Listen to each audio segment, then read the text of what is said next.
Hello नमस्ते वाला विद्यार्थी मित्रों, ધોરણ 10 વિષય સંસ્કૃત વિષયમાં આગળના તાસમાં આપણે પ્રકરણ નંબર 18 પુસ્તકમાં પાના નંબર 83 આ પેજ ઉપર આપણો એકમ 18મો આવેલો છે। 18મો એકમ છે મુક્તાની મુક્તકાની એટલે કે છૂટાછવાયા મુક્તકો।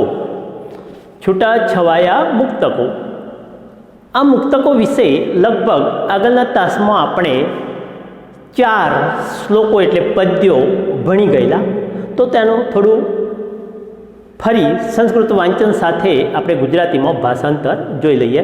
તો વિદ્યાર્થી મિત્રો પુસ્તક કાઢો, પુસ્તકની અંદર પાના નંબર 83 ખોલો અને પુસ્તકમાં ધ્યાન આપો કે પિનાક ફણી બાલેન્દુ ભસ્મ મંદાકિની યુતા પ વર્ગ રચિતા મૂર્તિ પ વર્ગ પ્રદાસ્તુ વહ।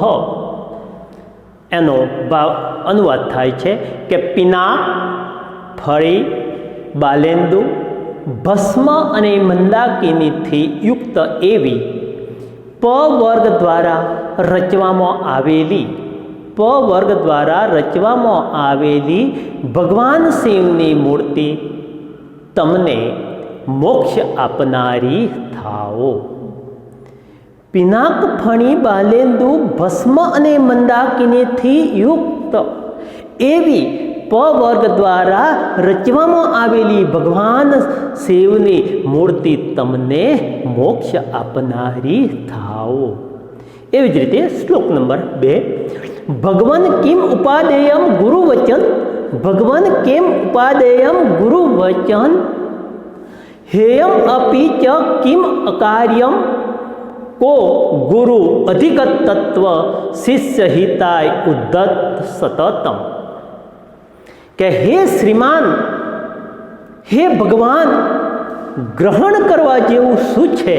તો આ પ્રશ્નનો જવાબ શ્લોકના પ્રથમ ચરણની અંદર જ આપી દીધેલો છે। પ્રથમ ચરણનો અંતિમ શબ્દ કે ગુરુવચન, કે હે ભગવાન, ગ્રહણ કરવા જેવું શું છે? તો ગુરુવચન। ત્યારબાદ અને ત્યાગવા યોગ્ય શું છે? આ બીજો પ્રશ્ન છે, ત્યાગવા યોગ્ય શું છે? તો ન કરવા જેવું કામ। ત્રીજો પ્રશ્ન આવે છે આગળના ચરણમાં કે ગુરુ કોણ છે? ત્રીજા ચરણની અંદર કે ગુરુ કોણ છે? કે જેણે તત્વજ્ઞાન પ્રાપ્ત કર્યું છે અને જે નિરંતર શિષ્યના હિત માટે તત્પર રહે છે તે ગુરુ છે। ફરી કે હે ભગવાન, ગ્રહણ કરવા જેવું શું છે? તો ગુરુવચન। અને ત્યાગવા જેવું શું છે? તો ન કરવા જેવું કામ। ગુરુ કોણ છે? તો જેણે તત્વજ્ઞાન પ્રાપ્ત કર્યું અને જે નિરંતર શિષ્યના હિત માટે તત્પર રહે છે તે ગુરુ છે। એવી જ રીતે શ્લોક નંબર 3 કે અપૂર્વ અયમ મયા દ્રષ્ટક્રાંત કમલલોચને સહ અંતરમ યહ વિજાનાતિ સ વિદ્વાન અત્ર સંશય। કે હે કમળ જેવા નેત્રવાળી, હે કમળ જેવી આંખોવાળી, મેં તારો અપૂર્વ એવો પ્રિયજન જોયો છે, જે સ વચ્ચેના ભેદને જાણે છે, એ અશોક છે, તે અશોક છે કે જે દુઃખ વિનાનો છે, તે અહીં વિદ્વાન છે, એમાં કોઈ શંકા નથી। હે કમળ જેવા નેત્રવાળી, મેં તારો અપૂર્વ એવો આ પ્રિયજન જોયો છે, જે સ વચ્ચેના ભેદને જાણે છે, તે અશોક છે, તે દુઃખ વિનાનો છે, તે અહીં વિદ્વાન છે, એમાં કોઈ શંકા નથી। આગળનો શ્લોક નંબર 4 શસ્ત્રમ ન ખલુ કર્તવ્યમ ઇતિ પિત્રા નિયોજિતઃ તદેવ શસ્ત્રમ કૃતવાન પિતુ આજ્ઞા ન લંઘિતા। કહેવાય છે અનુવાદ કે શસ્ત્ર ઉગામવું નહીં, એમ પિતાએ પુત્રને જોતર્યો, તેને જ તેણે શસ્ત્ર નરણી બનાવી, આમ તેણે પિતાની આજ્ઞાનું ઉલ્લંઘન કર્યું નહીં। શસ્ત્ર ઉગામવું નહીં એમ પિતાએ જોતર્યો, તેને જ તેને શસ્ત્ર નરની બનાવી, આમ તેણે પિતાની આજ્ઞાનું ઉલ્લંઘન કર્યું નહીં. ત્યાર પછી આગળનો શ્લોક આવે છે 5. તેથી આપણે બાકી હતું તો નોટની અંદર શ્લોક 5મો પદ્ય 5મો લખી લેજો કે વૃક્ષસ્ય અગ્રે ફલમ દ્રષ્ટમ ફલાગ્રે વૃક્ષ એવ ચ અકારાદિ સકારાંતમ યહ જાનાતિ સ પંડિતઃ.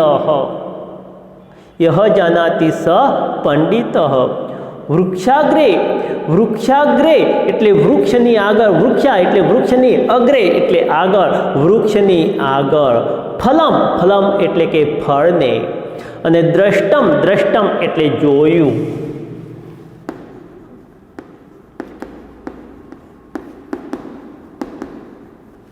દ્રષ્ટમ એટલે કે જોયું. ફલાગ્રે ફળના આગળના ભાગમાં.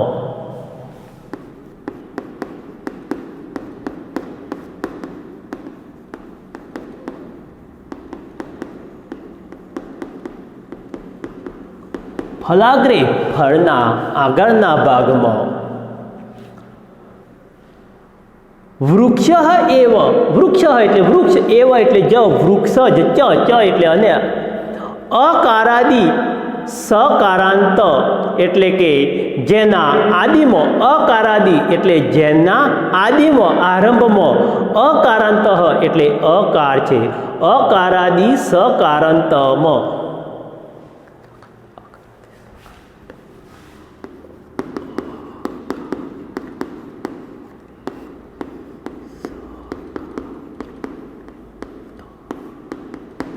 અકારાદિ સકારાંતમાં એટલે કે જેના આદિમાં અકાર છે.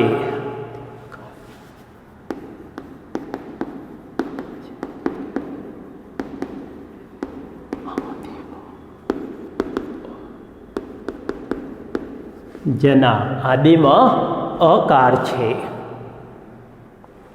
આદિમાં એટલે શરૂઆતમાં, આરંભમાં, શરૂઆતમાં. સકાર અંતે યસ્ય તત, જેના અંતે સકાર છે. સકાર અંતે યસ્ય તત,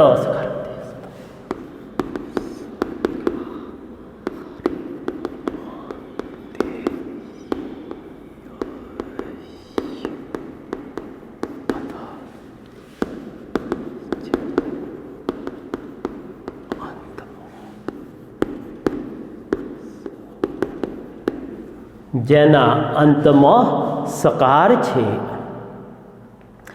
અકારાદિ ચ સકારાંતમાં જેની શરૂઆતમાં અકાર છે. અનનાસ એટલે અનનાસ.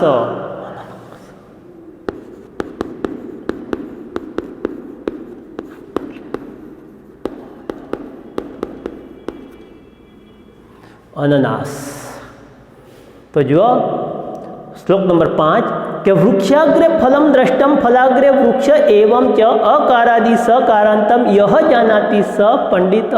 કે વૃક્ષની આગળ એક ફળ જોયું, વૃક્ષની આગળ એક ફળ જોયું અને ફળના આગળના ભાગમાં વૃક્ષ જ જોયું. ફળના આગળના ભાગમાં વૃક્ષ જ જોયું. જેના આરંભમાં એટલે શરૂઆતમાં અકાર છે. અકાર છે એટલે મૂળાક્ષરથી શરૂ થતો અકાર છે, અને અંતે સકાર છે એટલે છેલ્લો અક્ષર સ છે. જે તેને જાણે છે તે પંડિત છે. શરૂઆતનો અકાર એટલે અ અને છેલ્લો સ. અનનાસ શરૂઆતમાં અ અને છેલ્લે સકાર, અંતે એટલે અનનાસ. ફળનું નામ શું છે? અનનાસ. કે વૃક્ષની આગળ એક ફળ જોયું, એ ફળના આગળના ભાગમાં વૃક્ષ જ જોયું. જેના આરંભમાં શરૂઆતમાં અકાર છે અને અંતે સકાર છે. જે તેને જાણે છે તે પંડિત છે. તો શું છે? જે કયું ફળ છે? અનાનસ. શું છે? અનાનસ. ધ્યાન રાખજો.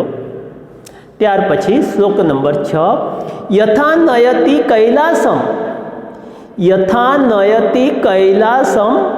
નગમ ગાન સરસ્વતી તથા નયતિ કૈલાસમ ન ગંગા ન સરસ્વતી. યથા એટલે જેમ, નયતિ એટલે લઈ જાય છે.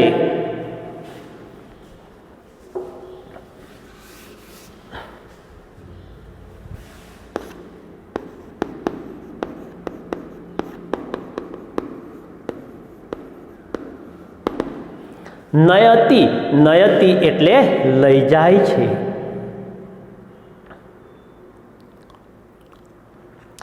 કૈલાસમ એટલે કે કૈલાસને.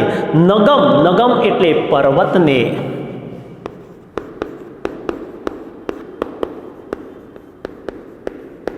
નગમ એટલે પર્વતને. ગાન સરસ્વતી, ગાનસ્ય સરસ્વતી એટલે ગાનરૂપી સરસ્વતી.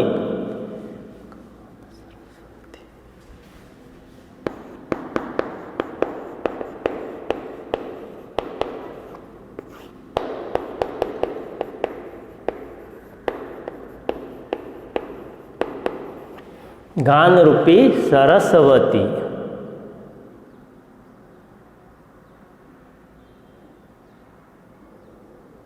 તથા એટલે તેમ. કૈલાસમ ન ગંગા ન સરસ્વતી, કૈલાસ પર્વત પર નહીં, ગંગા નહીં સરસ્વતી. તો જુઓ કે આ શ્લોકની અંદર ચરણોમાં થોડો તફાવત છે કે કૈલાસમ નગમ ગાન સરસ્વતી એટલે કે અર્થાત ગાનરૂપી એટલે ગીત સંગીતની દેવી, ગાનરૂપી એટલે ગીત સંગીતની દેવી કે સરસ્વતી કૈલાસ પર્વત પર લઈ જાય છે. ક્યાં લઈ જાય છે? સરસ્વતી કૈલાસ પર્વત પર લઈ જાય છે. કૈલાસ પર્વત સુધી સંગીતના સુરો પહોંચે છે. કૈલાસ પર્વત સુધી સંગીતના સુરો પહોંચે છે. કૈલાસમ ન ગંગા ન સરસ્વતી કે અર્થાત ગંગા કે સરસ્વતી નામની બે નદીઓ, ગંગા કે સરસ્વતી નામની બે નદીઓ કે જે કૈલાસ પર્વત પર લઈ જતી નથી, અથવા તો જે કૈલાસ પર્વત ગંગા કે સરસ્વતી તરફ લઈ જતો નથી, અહીં વનવે છે. શું કહેવાનો મતલબ? વનવે છે. કે એનું ભાષાંતર થતું હોય છે કે જેમ ગાનરૂપી સરસ્વતી કૈલાસ પર્વત ઉપર લઈ જાય છે, તેમ કૈલાસ પર્વત પર ગંગા કે સરસ્વતી પણ લઈ જતી નથી. તો આગળનો શ્લોક વિદ્યાર્થી મિત્રો જુઓ, શ્લોક નંબર 7 યુધિષ્ઠિર કસ્ય પુત્ર ગંગા વહતી કીદૃશી. યુધિષ્ઠિર કસ્ય પુત્ર ગંગા વહતી કીદૃશી હંસસ્ય શોભાકા અસ્તિ ધર્મસ્ય ત્વરિતા ગતિ. કે યુધિષ્ઠિર એટલે કે યુધિષ્ઠિર શબ્દ બહુવ્રીહી સમાસમાં આવે. કયા સમાસમાં? બહુવ્રીહી સમાસ. જ્યારે કસ્ય પ્રશ્નવાચક શબ્દ છે. કસ્ય એટલે કોનો.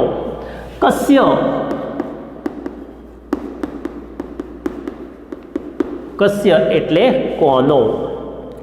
પુત્ર એટલે પુત્ર, ગંગા એટલે ગંગા, વહતી એટલે કે વહે છે, કીદૃશી પ્રશ્નવાચક શબ્દ છે. કેવી રીતે.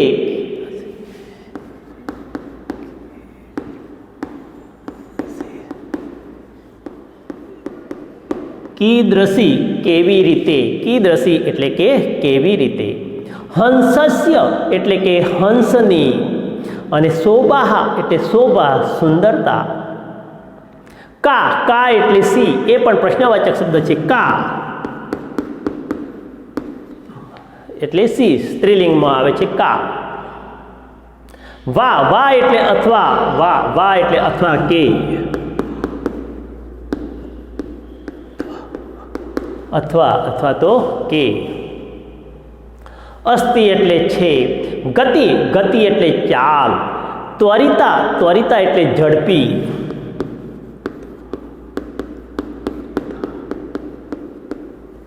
ત્વરિતા એટલે કે ઝડપી. અને ધર્મસ્ય એટલે ધર્મરાજનો.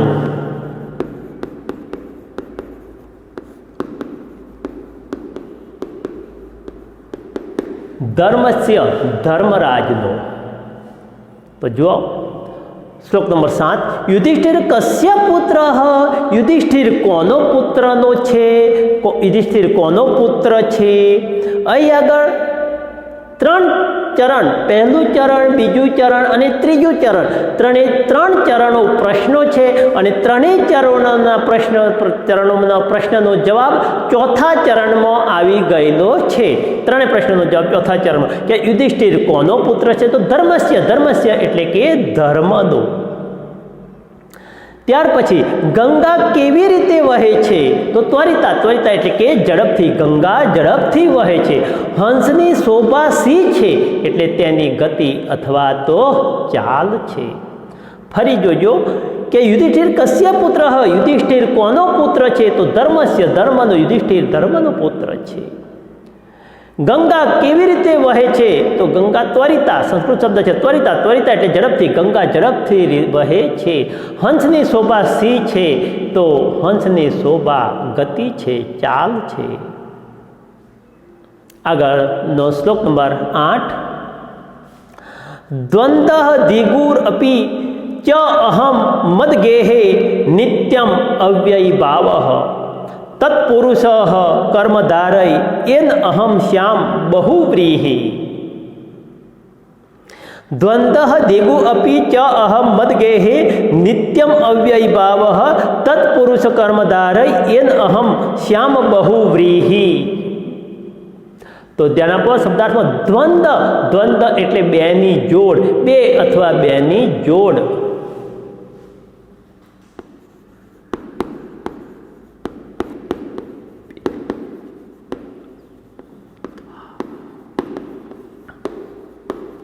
દ્વંદ્વ એટલે બે અથવા બેની જોડ. દ્વિગુ એટલે બે કે વધારાનો સમૂહ.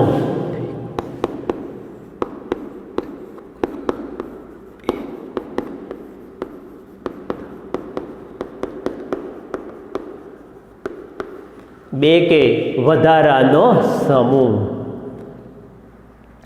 મદગેહે એટલે મારા ઘરમાં.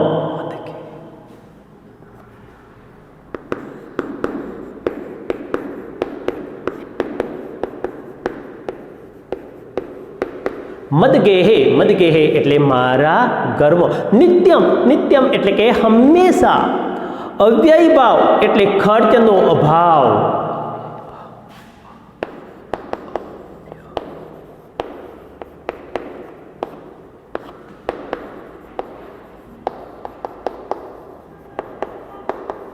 અવ્યયી ભાવ એટલે ખર્ચનો અભાવ. તત્પુરુષ એટલે એક આ સમાસનું નામ છે અથવા હે તેના માણસ કે ષષ્ઠી તત્પુરુષ સમાસ. કર્મધારય એટલે કે એ પણ એક સમાસનું નામ છે. કર્મને ધારણ કર. કર્મધારય એટલે કર્મને ધારણ કર.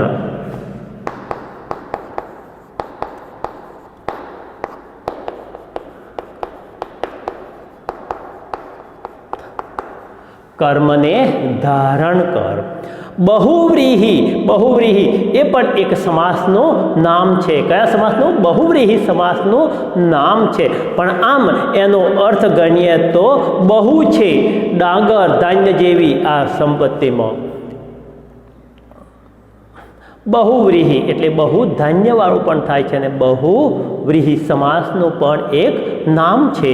તો ધ્યાન આપો કે દ્વંદ્વ દિગુ અપી ચ અહમ મદગેહે નિત્યમ અવ્યય ભાવ તત્પુરુષ કર્મધારય એન અહમ શ્યામ બહુવ્રીહિ.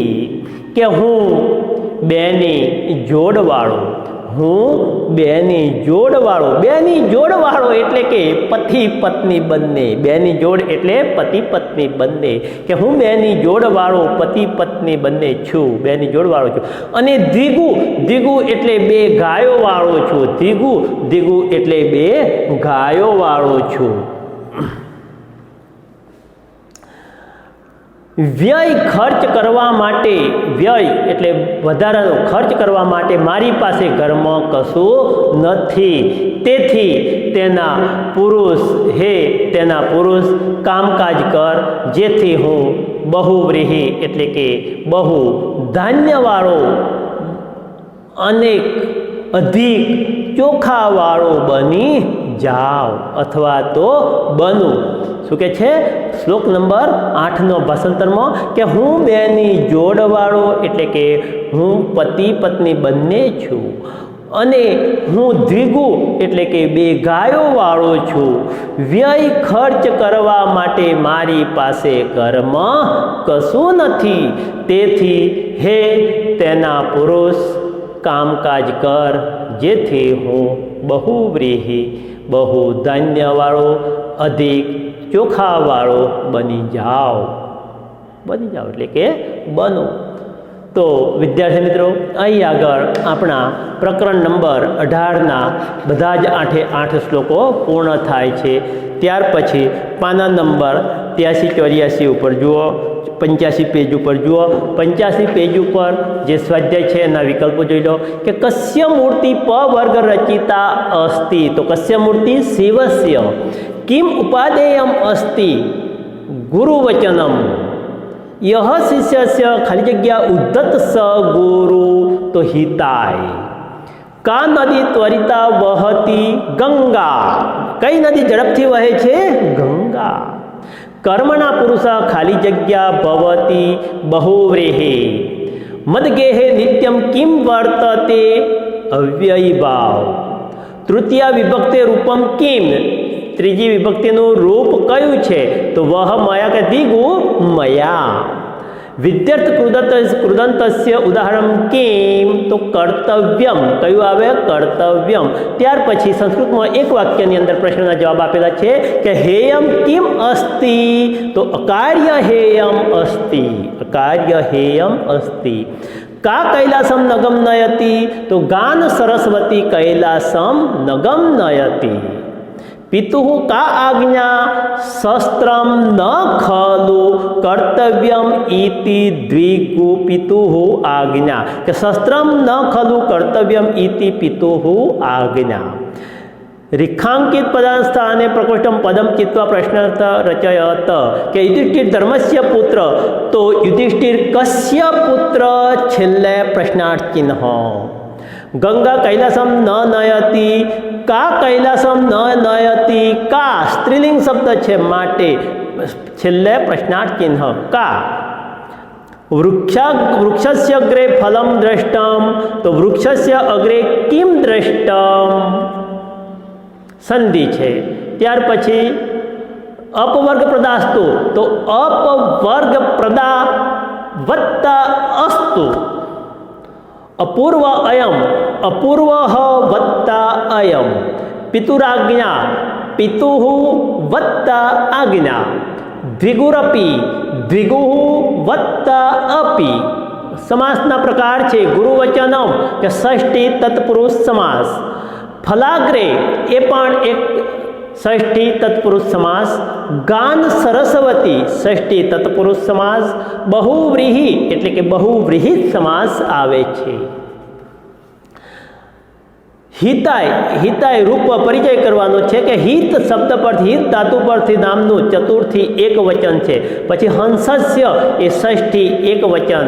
माया ए सर्वनामनु तृतीया एक वचन छे अने कमललोचने ए पण स्त्री नामनु संबोधन एक वचन छे.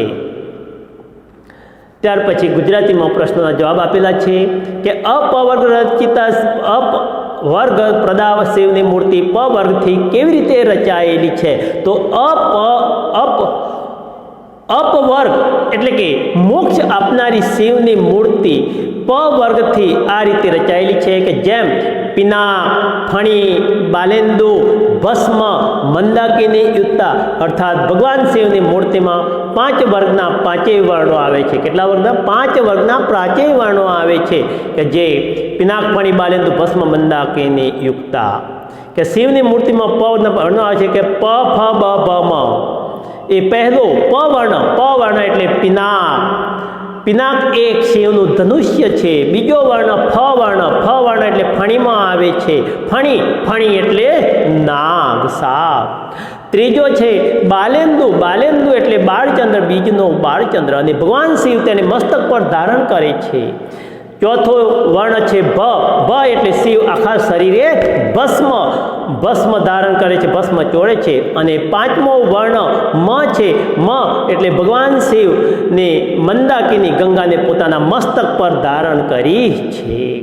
ગુરુ કેવા હોવા જોઈએ? પ્રશ્ન નંબર 2.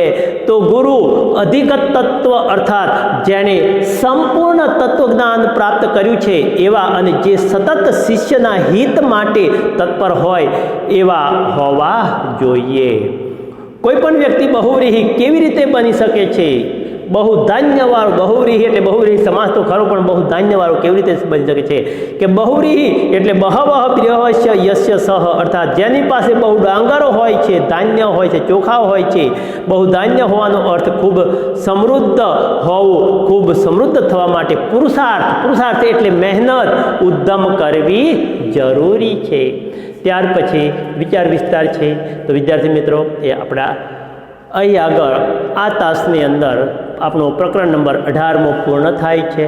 તો નોટની અંદર સ્વાધ્યાય અભ્યાસ લખી તેમજ ભાષાંતર લખી અને તૈયાર કરી નાખજો.